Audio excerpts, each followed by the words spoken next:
आज गुरुवार असल्याने रात्री 9:15 वाजता बाबांच्या पालखीची मिरवणूक निघेल। आज गुरुवार होने के कारण रात 9:15 बजे बाबा के पालखी की शोभा यात्रा निकलेगी। आता शिर्डी माझे पंढरपूर ही आरती होईल। आरती नंतर दर्शनास प्रारंभ होईल। अब शिर्डी माझे पंढरपुर यह आरती होगी। आरती के बाद दर्शन कतार शुरू होगी।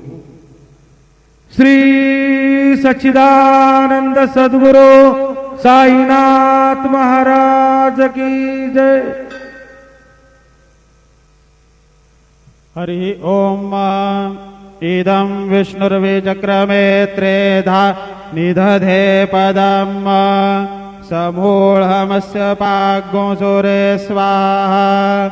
महायोगपीठे तटे भीमरथ्यां वरं पुण्डरीकाय दातुं मुनीन्द्रैः समागत्य तिष्ठत्तमानन्दकन्दं परब्रह्मलिङ्गं भजे पाण्डुरङ्गं। गुरुर्ब्रह्मा गुरुर्विष्णुर्गुरुर्देवो महेश्वरः गुरुः साक्षात् परब्रह्म तस्मै श्री गुरवे नमः।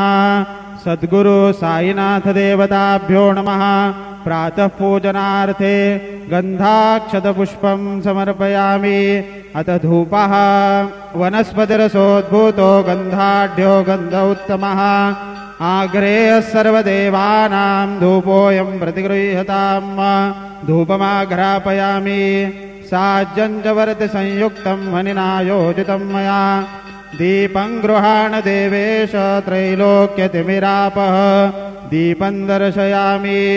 धूपदीपानान्तरेण उपहारनैवेद्यं निवेदयामि।